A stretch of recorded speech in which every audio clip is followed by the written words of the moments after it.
ሰላም ጤና ይስጥልኝ ከሐረሪ ክልል ቴሌቪዥን የቱን ዜናዎች ይዘን ቀርበናል ከዜናዎቹ ጋር ምስጋናው ኃይሉ ነኝ በቅድሚያም ክልላዊ ዜናዎችም በሐረሪ ክልል ፍርድ ቤቶች የተከናወኑ የሪፎርም ስራዎች ቀልጣፋ አገልግሎትን ተደራሽ ለማድረግ የሚያስችላቸውን የክልሉ ጠቅላይ ፍርድ ቤት ፕሬዝዳንት አቶ ሳላዲን ተውፊቅ ገልጸዋል በፍርድ ቤቶች የተከናወኑ ሪፎርም ስራዎችም ለህብረተሰቡ ምቹና ቀልጣፋ የዳኝነት አገልግሎቶች ተደራሽ ለማድረግ ማስቻሉ ነው የተገለጸው ዘገባው የመንግስት ኮሙኒኬሽን ነው ቤተልሔም ደስታ አቀርባለች የሐረሪ ክልል ጠቅላይ ፍርድ ቤት ፕሬዝዳንት አቶ ሳላዲን ተውፊቅ በሰጡት መግለጫ እንዳሉት በሀገር አቀፍ ደረጃ የፍትህ ዘርፉን ብሎም የፍርድ ቤቶችን አሰራርና አገልግሎት አሰጣጥን ለማሻሻል በርካታ ተግባራት እየተከናወኑ መሆኑን ጠቅሰዋል በተዘጋጀው የ3 ዓመት የፍርድ ቤቶች የትራንስፎርሜሽን እቅድ 10 አምዶች ተካተው ተግባራዊ እየተደረጉ መሆኑን ገልጸዋል በክልሉ በተወሰዱ እርምጃዎችም ሰፋፊ የትራንስፎርሜሽን ስራዎች ሲሰሩ መቆየታቸውን ገልጸዋል የክልሉ ፍርድ ቤቶች ነፃና ገለልተኝነታቸው ተጠብቆ የዳኝነት አገልግሎት መስጠት እንዲችሉ ምቹ መደላድል የሚፈጥሩ በርካታ ተግባራት መከናወናቸውን ጠቁመዋል ፕሬዝዳንቱ አክለውም የክልሉ ህዝብ የፍትህ ጥያቄዎች በአጭር ጊዜ ጥራት ባለውና ወጪ ቆጣቢ በሆነ ሁኔታ ምላሽ ለመስጠት የሚያስችሉ ስራዎች እየተከናወኑ መሆኑን አንስተዋል በተለይም የዜጎችን በግልጽ ችሎት የመዳኘት መብት ለማረጋገጥ ምቹ የሥራ ቦታዎችንና ሁኔታዎችን በመፍጠር ረገድ ውጤታማ ስራዎች እየተሰሩ መሆኑን ገልጸዋል አገልግሎት አሰጣጡን ተደራሽ ለማድረግ ዜጎች ባሉበት አካባቢ ሆነው አቤቱታን እንዲያቀርቡ ፋይል እንዲከፍቱ እንዲሁም ለመከራከር የሚችሉባቸውን የዲጂታላይዜሽን ስራዎች ማከናወናቸውን ተናግረዋል ከመደበኛው የፍትህ ስርዓት በተጨማሪም ዜጎች አማራጭ የክርክር መፍቻ ስርዓቶችን እንዲጠቀሙ ለማበረታታት በክልሉ የባህል ፍርድ ቤቶችን በማደራጀት ወደ ስራ ለማስገባት ከመለክታቸው አካላት ጋር በትብብር እየተሰራ መሆኑን ጠቁመዋል የጠቅላይ ፍርድ ቤት ፕሬዝዳንቱ ለክልሉ መንግስት ኮሙኒኬሽን ጉዳዮች ጽፈት ቤት እንደገለጹት የዳኝነት አገልግሎት ጥራትን ለማሻሻል የዳኞች አቅም የመገንባት ስራ እየተከናወነ ይገኛል የዳኝነት ስርዓቱ ግልጽ ተጠያቂነት የሰፈነበት ምቹና ተደራሽ ለማድረግ አገልግሎት አሰጣጡን በቴክኖሎጂ ማገዝ ወሳኝ ተግባር መሆኑን ጠቅሰዋል እንደ ሀገር ከደረስንበት የእድገት ደረጃ አኳያ ቴክኖሎጂን መጠቀም ግድ ነው ያሉት ፕሬዝዳንቱ በተለይ ፍርድ ቤቶች ነፃና ገለልተኛ ሆነው ቀልጣፋና ጥራት ያለው ዳኝነት መስጠት መሰረታዊ ጉዳይ መሆኑን ገልጸዋል በፍትህ ዘርፉ የተጀመሩ የዲጂታላይዜሽን ስራዎች አገልግሎት አሰጣጡን ለማሳለጥ ወሳኝ መሆናቸውን አንስተው የተገልጋዮችን እንግልት ከማስቀረት አኳያ ውጤት ማስገኘታቸውን ተናግረዋል በተጨማሪም የዳኝነት አገልግሎቱን ይበልጥ ግልጽ ለማድረግ ትልቅ አስተዋጽኦ ያበረከቱ መሆኑን ጠቁመዋል የሐረሪ ክልል ጤና ቢሮ በመርበርግ ቫይረስ በሽታ ዙሪያ ለጤና ባለሙያዎች ስልጠና መስጠት ጀምሯል በቅርቡ በደቡብ የሀገራችን ክፍል የተከሰተው የመርበርግ በሽታን በተመለከተም ከክልሉ የተለያዩ ጤና ተቋማት ለተወጣጡ ጤና ባለሙያዎች በበሽታው ዙሪያ ግንዛቤ ማስጨበጫ ስልጠና መስጠት ጀምሯል ስልጠናው በዋናነትም ስለ በሽታው ምንነት የላቦራቶሪ ምርመራ ህክምና አሰጣጡና መወሰድ ስለሚገባቸው ጥንቃቄዎችን አካቷል ስልጠናው ጎን ለጎንም በቀጣይ ቀናት የናሙና አወሳሰድ አያያዝና ያላላክ ለላቦራቶሪ ባለሙያዎች ስልጠና መስጠት እንደሚጀምርም ታውቋል ስልጠናው በከፈቻ ላይ የተገኙት የጤና ቢሮ ፕላንና ፕሮግራም ኃላፊ የቢሮ ኃላፊ ተወካይ አቶ አብዱሰመድ አሊ ምንም እንኳን እስካሁን በክልላችን በበሽታው የተያዘ ምንም አይነት ሰው ባይኖርም በበሽታው ድንገት ቢከሰት መወሰድ ስለሚገባው ጥንቃቄዎችና ስለ ህክምናው ጤና ባለሙያዎች በቂ ግንዛቤ እንዲኖራቸው ታስቦ የተዘጋጀ ስለመሆኑ ገልጸዋል ከዚህ ስልጠና በተጨማሪም በቀጣይ ተከታታይ የስልጠና መድረኮች እንደሚዘጋጁም ጨምሮ አሳውቋል ሲል የሐረሪ ክልል ጤና ቢሮ መረጃውን አርሶናል ከጥንት ጀምሮ ከትውልድ ትውልድ ሲሻገር የመጣው አንድ ባህል አለ የህዳር ወር በገባ 12ኛው ቀን ቆሻሻ የማቃጠል ባህል ይህ ተግባር የራሱ የሆነ ታሪካዊ ዳራ እንዳለው ይነገራል ለመሆኑ ህዳር ሲጣጣን ምን ማለት ነው እንዴትስ ተጀመረ በኢትዮጵያ የባቡር በሽታ ስለምን ተባለ በዚህ ጉዳይ ዙሪያም ሪፖርተራችን ሲሳይ ዘሪሁን የሃይማኖት ታሪክና ድርሳናትን እንዲሁም የታሪክ ምሁራንን ዋቢ አድርጎ የሚከተለውን ጥንቅር አዘጋጅቶልናል በኢትዮጵያ በየዓመቱ ህዳር 12 ከገጠር እስከ ከተማ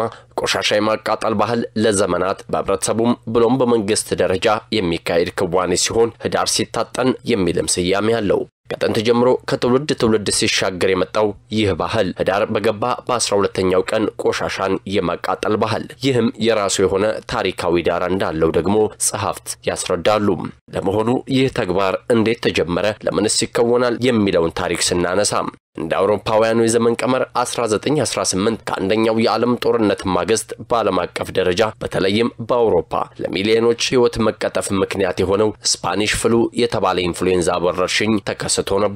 ወረርሽኙ በመላው ዓለም እየተስፋፋም ከ10 ወራት በኋላም በኢትዮጵያ ዘመን አቆጣጠር በ1911 ለመጀመሪያ ጊዜ በወርሃ ህዳር እንደተከሰተ የታሪክ ድርሳናት ያወሳሉ። ወረርሽኙ ታዲያ ከህዳር 7 እስከ ህዳር 20 1918 ለ14 ቀናት ገደማ እንደቆየና እስከ 40 ሺህ ኢትዮጵያውያንን ለሞት የዳረገ ስለመሆኑም ብላቴን ጌታ መርስኤ ሐዘን ወልደ ቂርቆስ የ20ኛው ክፍለ ዘመን መባቻ በተሰኘው መጽሐፋቸው አስፍረውታል። ወረርሽኙ በኢትዮጵያ የተከሰተው በህዳር ወር በመሆኑ የህዳር በሽታ ይሉታል። በተለይም ህዳር 12 በርካታ ኢትዮጵያውያን የሞቱበት ቀን ሲሆን ይህ ወረርሽኝ በአየር ይተላለፋል በሚል መላምት ደግሞ በቀኑ የጽዳት ዘመቻና ቆሻሻን ማቃጠል እንዲደረግ በአዋጅ ተነግሮ እንደነበርም መጽሐፉ ያትታል። ታዲያም በዛሬው ዕለት ህዳር 12 ቆሻሻን የማቃጠል ባህል ከዛን ጊዜ እንደጀመረም ይወሳል። ሌላኛው የታሪክ ግጥምጥሞች ደግሞ ወቅቱ የኢትዮጵያ ጅቡቲ የባቡር መስመር ስራ የጀመረበት በመሆኑ ባቡሩ ያመጣው በሽታ ነው በማለት የባቡር በሽታ ይባል እንደነበር የታሪክ ክታቦች ያትታሉ።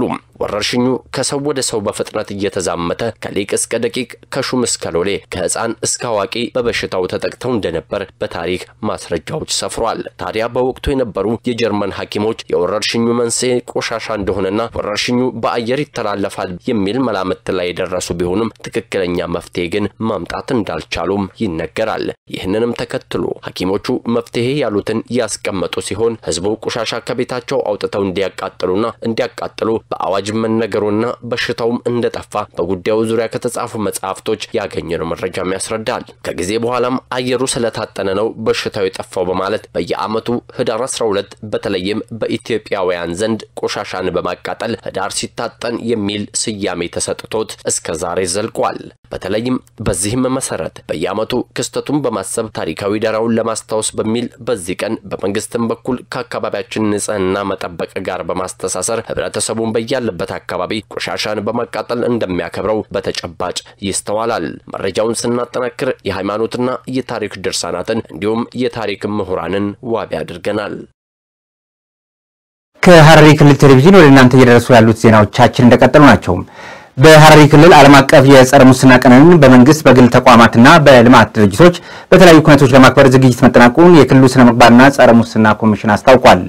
የክልሉ ስነ ምግባርና ጸረ ሙስና ኮሚሽን ኮሚሽነር አዳል ሙላቱም የዘንድሮውን ዓለም አቀፍ የጸረ ሙስና ቀንን አስመልክተው መግለጫ ሰጥተዋል። አያንቱ አህመድ የሐረሪ ክልል ስነ ምግባርና ጸረ ሙስና ኮሚሽን ኮሚሽነር አዳል ሙላቱ 22ኛውን ዓለም አቀፍና እንዲሁም ክልላችን የ20ኛውን የጸረ ሙስና ቀንን አስመልክተው መግለጫ ሰጥተዋል። የክልሉ ስነ ምግባርና ጸረ ሙስና ኮሚሽን ኮሚሽነር አዳል ሙላቱ 20ኛውን የጸረ ሙስና ቀንን አስመልክተው በሰጡት መግለጫ እንዳሉት በክልላችን ሁለንተናዊ ብልጽግናን ለማረጋገጥ በተደራጀና በተቀናጀ መልኩ የጸረ ሙስና ትግል ማካሄድ እጅግ አስፈላጊ ነው ብለዋል። በዚህም መሰረት የክልሉ ስነ ምግባር ና ጸረ ሙስና ኮሚሽን የእድገትና የብልጽግና ጸር የሆነውን ሙስናን ለመከላከልና ለመቆጣጠር የተለያዩ የመታገያ ስልቶችን ነድፎ የተቀናጀ ጥረት እያደረገ በመሆኑ አበረታች ውጤት እየተመዘገበ ይገኛል ብለዋል። ጸረ ሙስና ትግሉ እንግዲህ በሀገራት ደረጃ ጋራ ትግል አድርጎ ይህን ሀገርን የሚያፈርስና የልማት ጠንቅ የሆነውን ሙስናን በጋራ ለመታገል የተስማሙበት አመትና ወር ጊዜ ስለሆነ በየአመቱ በዚህ ወር ሀገራት ያከብራሉ።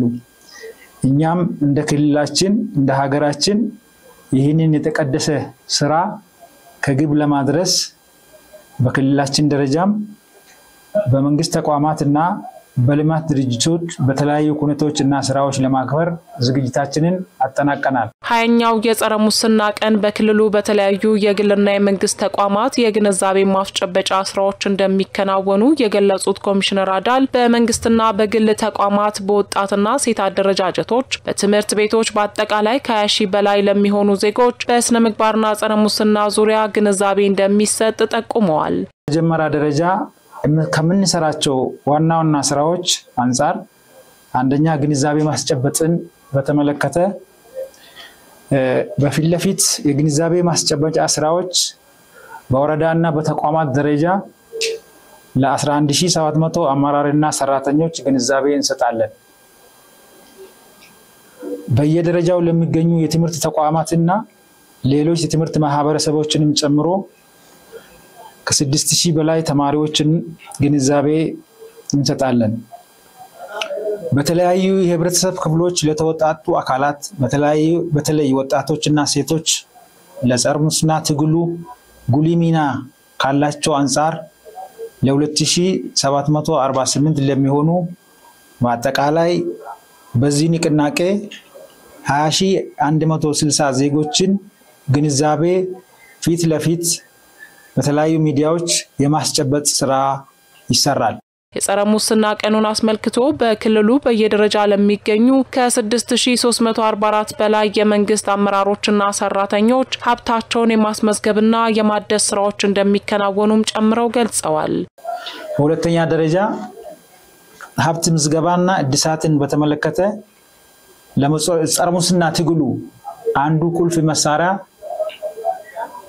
ሀብት ማስመዝገብና ሀብት ማሳደስ ስራ ስለሆነ ይህንን በዚህ ወር የሀብት ምዝገባና የሀብት ማሳደስ ስራዎቻችን በዚህ ወር እንደ ንቅናቄውና በበዓሉ ጋር አስተያየተን ጎን ለጎን የምንሰራ ስራ ነው። ከዚህ አኳያም 50 አዲስ አመራሮችና 300 አዲስ የመንግስት ሰራተኞች ሀብታቸውን ያስመዘግባሉ።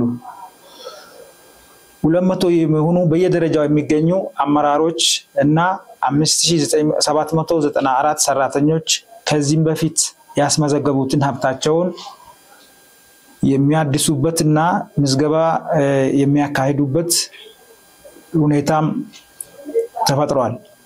በአጠቃላይ በዚህ ኩነት 6344 የመንግስት ሰራተኞች ሀብታቸውን የማስመዝገብና የማሳወቅ ስራ ይሰራል። በመሆኑም በክልሉ በየደረጃው ለሚካሄደው 20ኛው ዓለም አቀፍ የጸረ ሙስና ቀን አከባበር ስኬታማነት የመንግስትና የግል ተቋማት አመራሮችና ሰራተኞች የልማት ድርጅቶችና የሚዲያ አካላት የሚጠበቅባቸውን ድርሻ ማበርከት እንዳለባቸውም ኮሚሽነር አዳል ጥሪ አቅርበዋል። 22ኛው ዓለም አቀፍ የጸረ ሙስና ቀን ትውልድን በስነ ምግባር ተቋምን በአሰራር በሚል መሪ ቃል ይከበራል። ሙስናና ብልሹ አሰራሮችን በዘላቂነት ለመከላከል በስነ ምግባር የታነጸ ትውልድ ግንባታ ስራ ላይ በትኩረት መስራት እንደሚገባ ተገለጸ። የሐረሪ ክልል ስነ ምግባርና ጸረ ሙስና ኮሚሽን ከሙስናና ብልሹ አሰራር የጸዳ አገልግሎት በመስጠት የስራና ስነ ምግባር ማጎልበት በሚል መሪ ቃል ለሸንኮር ወረዳ ሰራተኞችና ከተለያዩ ተቋማት ለተውጣጡ አካላት የግንዛቤ ማስጨበጫ ስልጠና ሰጥቷል። ዘገባው የትትና ተስፋዬ ነው። ፍቃዱ በላይ ቀርቧል። የሐረሪ ክልል ስነ ምግባርና ጸረ ሙስና ኮሚሽን ከሙስናና ብልሹ አሰራር የጸዳ አገልግሎት በመስጠት የስራ ስነ ምግባርን ማጎልበት በሚል መሪ ቃል ለሸንኮር ወረዳ ሰራተኞችና ከተለያዩ ተቋማት ለተውጣጡ አካላት የግንዛቤ ማስጨበጫ ስልጠና ሰጥቷል። የሸንኮር ወረዳ ስነ ምግባርና ጸረ ሙስና ዘርፍ አስተባባሪ አቶ መሐመድ ኢብራሂም ሙስናና ብልሹ አሰራሮች ህዝብ በመንግስት ላይ መንግስት ደግሞ በህዝብ ላይ አመኔታ እንዲያጣ የሚያደርግ ስለሆነ ስልጠናውን መስጠት አስፈላጊ ሆኖ መገኘቱን ገልጸዋል። ሙስናና ብልሹ አሰራሮችን በዘላቂነት ለመከላከል በስነ ምግባር የታነጸ ትውልድ ግንባታ ስራ ላይ በትኩረት መስራት እንደሚገባ ማስገንዝበዋል። ስልጠናውን የሰጡት በሐረሪ ክልል ስነ ምግባርና ጸረ ሙስና ኮሚሽን የትምህርትና ስልጠና ክፍል ባለሙያቱ አለማየሁ ልክ ያለው ስልጠናው ብልሹ አሰራሮች መከላከል አስቸኳይ ሙስናን የመከላከል ስራዎችና ግልጽነትና ተጠያቂነት ያለው አሰራርን በመዘርጋት የሙስና ወንጀሎችን አስቀድሞ መከላከል ላይ ያተኮረ ነው ብለዋል። የስልጠና ተሳታፊዎቹ በኩላቸው ሙስናን ለመከላከል ሁላችንም በተሰማራንበት የስራ መስክ የተጣለብንን ኃላፊነት በአግባቡ ልንወጣ ይገባል ብለዋል። በመድረኩ በሙስናና በትውልድ ስነ ምግባር ግንባታ ላይ ትኩረት ያደረጉ ጥያቄና መልስ ውድድር በተማሪዎች መካከልም ተካሂዷል። ለአርሶ አደሮች የተሻሻሉ ምርጥ ዘሮችን ያቀረበ መሆኑን የድሬ ጠያራ ወረዳም የግብርና ልማት ጽሕፈት ቤት አስታውቋል። የአርሶ አደሮችን ምርትና ምርታማነት ለማሳደግ የሚደረገው ድጋፍ ተጠናክሮ እንደሚቀጥልም ነው የተገለጸው። ዘገባው የትትና ተስፋዬ ነው። ሄኖክ ግርማ በያዝነው ዓመት በአገር አቀፍና በክልል ደረጃ የዝናብ እጥረትና መዘግየት ጋር ተያይዞ የተፈጠሩ ክፍተቶችን ለመቅረፍ በክልሉ ከተማና ገጠር የግብርና ምርትና ምርታማነትን በማሳደግ የህብረተሰቡን የኑሮ ሁኔታ ለማሻሻል የግብርና ባለሙያዎች ለአርሶ አደሩ የቅርብ ክትትልና ድጋፍ እያደረጉ ይገኛሉ። በያዝነው የምርት ዘመንም ከዝናብ መዘግየት ጋር ተያይዞ የተፈጠሩ ችግሮችን ለማካካስም በሐረሪ ክልል ድሬ ጠያራ ወረዳ ግብርና ጽሕፈት ቤት ለአርሶ አደሮች የተሻሻሉ የአትክልትና ፍራፍሬ ዘሮችን እያቀረበ መሆኑን የወረዳው ግብርና ጽሕፈት ቤት ኃላፊ አቶ ረመዳን አሊ ገልጸዋል። በዚህ ዓመት አርሶ አደሮቻችን ጨውና ዘይት እንጂ ሌላ እንዳይገዙ ወይንም አምርተው እንዲጠቀሙ የተለያዩ አትክልቶችን ለማከፋፈል አቀደናል። ራብሰን ይጅራ የጽህፈት ቤቱ ኃላፊ እንዳሉት ወረዳው በግብርናው ዘርፍ ሞዴል ወረዳ መሆኑን ጠቁመው በዘንድሮ የበጋ መስኖ 1296 ሄክታር መሬት በላይ ለማልማት መታቀዱን ገልጸዋል። አናንድሮ ጠያራ ወጂሌ ሮገባ ቆናቲ አና ሞዴላ አና የድሬ ጠያራ ወረዳ በግብርና ረገድ ሞዴል ወረዳ ነው። በዚህ ዓመት ራሱ የተለያዩ የግብርና ዘርፍ የተለያዩ ስራዎች እየተከናወኑ ነው። በዝናብ እጥረት የደረሰ ችግርንም ለመቋቋም በበጋ መስኖ 1296 ሄክታር መሬት ለማልማት በአትክልትና ፍራፍሬም ለመሸፈን እየተዘጋጀን ነው። ተከልተም ጃሃ ጅልሲ ወራዲን ከበርጎ ዳፍ ከንካሮ ፈነጅብቱ ጅሬጁ ነው። የዘር ድጋፉ የተደረገው የሐረሪ ክልል ግብርና ቢሮ ከካልም ፕሮጀክት ጋር በመተባበር መሆኑን የጠቆሙት አቶ ረመዳን አርሶ አደሩም በአግባቡ ሊጠቀምበት እንደሚገባም አሳስበዋል። ጋራ ወኔ የገሙ ሰኝኩን ላጨለውያ ከአርሶ አደሩ የሚጠበቀው ማሳውን ማዘጋጀት ነው። የባለሙያዎችን ምክር ተግባራዊ ማድረግና የተሰጠውንም ዘር በአግባቡ መዝራት ነው። ዋንከና መልከሱ ተሰራ አይገመቹ አቶ ረመዳን አክለውም የክልሉ ግብርና ልማት ቢሮ የወረዳው አርሶ አደሮች ምርትና ምርታማነትን ለማሳደግ የሚያደርገውን የምርጥ ዘር አቅርቦት አጠናክሮ እንደሚቀጥል ማረጋግጠዋል።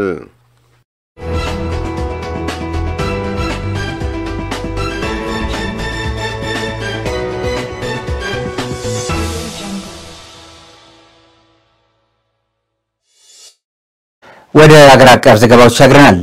ኢትዮጵያ 32ኛውን የዓለም አየር ንብረት ኮፕ 32 ጉባኤን እንድታስተናግድ መመረጧም አገሪቱ ለአየር ንብረት ለውጥ ፖሊሲና ስትራቴጂ ትግበራ ያላትን ቁርጠኝነት በተግባር ያረጋገጠ ነው ሲሉ የአረንጓዴ አሻራ ሀገራዊ መርሃ ግብር የቴክኒካል ኮሚቴ አስተባባሪ ዶክተር አደፍርስ ወርቁ ገለጹ።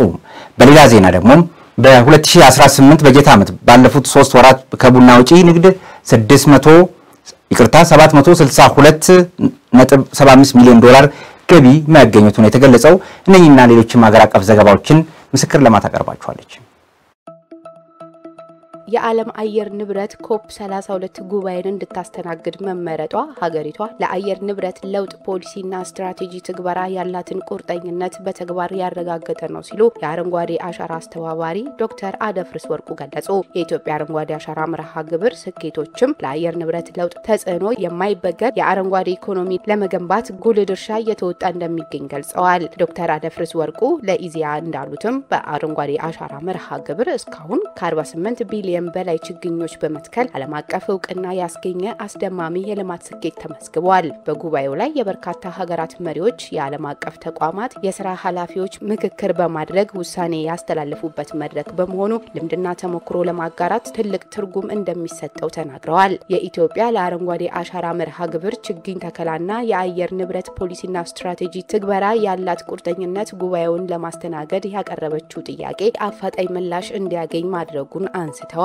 የአረንጓዴ አሻራ የስነ ምህዳር ደህንነት በመጠበቅ የምግብ ዋስትናን በማረጋገጥና የሥራ ፈጠራ ሂደትና የኢኮኖሚ እድገት በመደገፍ ጉልህ አስተዋጽኦ ያበረከተ መሆኑን ገልጸዋል። ኢትዮጵያ የአየር ንብረት ተጽዕኖ የማይበገር አረንጓዴ ኢኮኖሚ ግንባታን በ2050 ከካርበን ልቀት ነፃ የኢኮኖሚ ስርዓት ለመገንባት የተያዘውን ግብ እውን ለማድረግ ወሳኝ መሆኑን አንስተዋል።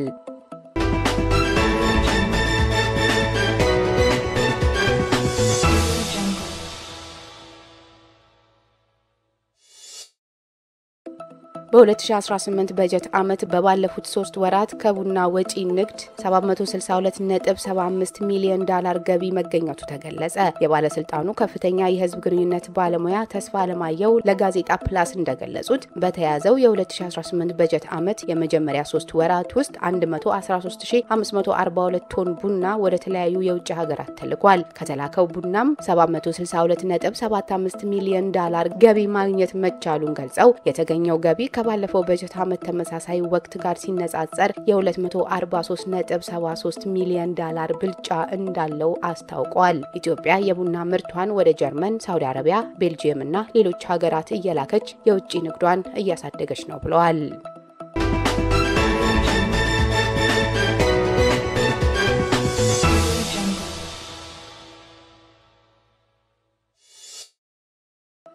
የኢትዮጵያ የዱር እንስሳት ጥበቃ ባለስልጣን በብሔራዊ ፓርኮችና የዱር እንስሳት መጠለያዎች እያከናወናቸው ያሉ አሰራሮች ህገወጥ ድርጊቶች እንዲቀንሱ ማስቻላቸውን ገለጸ። ባለስልጣኑ በጀት መድቦ በቀጥታ በስሩ የሚያስተዳድራቸው 11 ብሔራዊ ፓርኮችና 2 የዱር እንስሳት መጠለያዎች መሆናቸውን አስታውቋል። በክልሎች ስር ለሚተዳደሩ ብሔራዊ ፓርኮችም የስልጠና የቁሳቁስና መሰል ድጋፍ እንደሚያደርግ የባለስልጣኑ የህዝብ ግንኙነትና ኮሙኒኬሽን ተወካይ ስራ አስፈጻሚ ታምሩ መክት ኢዚያ ተናግሯል። የብሔራዊ ፓርክና የዱር እንስሳት መጠለያ ጠባቂዎችን በማሰልጠን ለጥበቃ የሚሆኑ ትጥቆችን በማቅረብ በቂ የሰው ኃይል በማሟላት ካሉበት ሆነው መረጃዎችን የሚለዋወጡበትን በቴክኖሎጂ የታገዘ አሰራር እንዲከተሉ ማድረግ መቻሉን አንስተዋል። ባለስልጣኑ እየሰራቸው ያሉ አሰራሮች ከህብረተሰቡ ትብብር ጋር ተቀናጅተው ህገወጥ ድርጊቶች እንዲቀንሱ ማስቻላቸውን ተናግረዋል።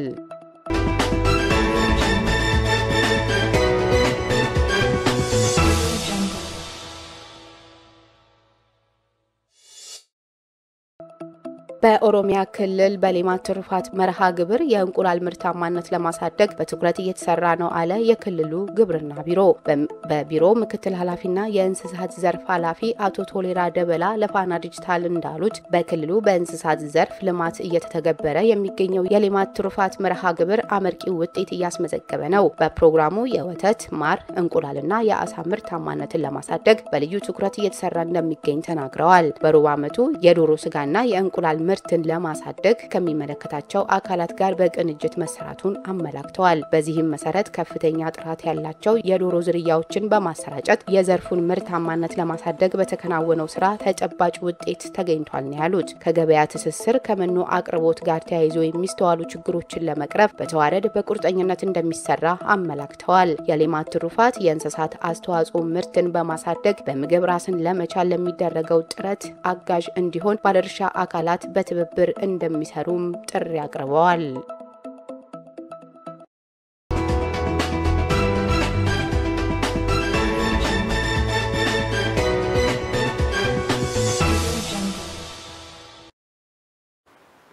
ከውጪ ወራገኘናቸው ዘገባዎች ተጋገርን። የደቡብ አፍሪካ የሴቶች መብት ተሟጋች ተቋማት ጾታዊ ጥቃት ሀገር አቀፍ ቀውስ ተብሎ እንዲታወጅ የሚጠይቅ ሰላማዊ ሰልፍ ሊያካሂዱ እንደሆነ ተነግሯል።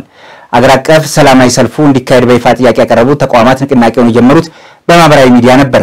በሴቶች ላይ የሚደርስ ጾታዊ ጥቃት በተሰባሰባት ደቡብ አፍሪካም የቡድን 20 አገራት ጉባኤ ከመጀመሩ አስቀድሞ ሰላማዊ ሰልፉ ለማካሄድ ታቅዷል የተባለው ንቅናቄውን እንዲወክል የተመረጠው የወይን ጠጅ ቀለም የማህበራዊ ሚዲያ ገጻቸው መለያ ማድረግ ታዋቂ ሰዎች ድጋፋቸውን እያሳዩ ነው። ወይን ጠጅ ቀለም ጾታዊ ጥቃትን ለመከላከል የሚደረግ ንቅናቄን የሚወክል ተደርጎም ይወሰዳል። በከፍተኛ መጠን ጾታዊ ጥቃት ከሚደርስባቸው ሀገራት መካከል ደቡብ አፍሪካ በግንባር ቀደምትነት ተጠቀሳለች። በመላው ዓለም ካለው አማካይ አሃዝ በበለጠም ደቡብ አፍሪካም ሴቶች በ5 እጥፍ እንደሚበደሉባት የተባበሩት መንግስታት ድርጅት ይጠቁማል ሲል የዘገበው ቢቢሲ ነው። ከሐረሪ ክልል ቴሌቪዥን ለቱ ያዝንላችሁ ዜናዎች የተከታተላችሁት ይመስል ነበር። ዜናዎቹ ወደ እናንተ በማድረስ በኩል ምስጋናው ኃይሉ አብራችሁ ቆይታ አድርጌያለሁ። ከቀሪዎቹ ሐረሪ ቴሌቪዥን ፕሮግራሞች ጋር ሰናይ ጊዜ እንድታደርጉ እየተመኘው የኔን በዚያ በቃው። ጤና ይስጥልኝ።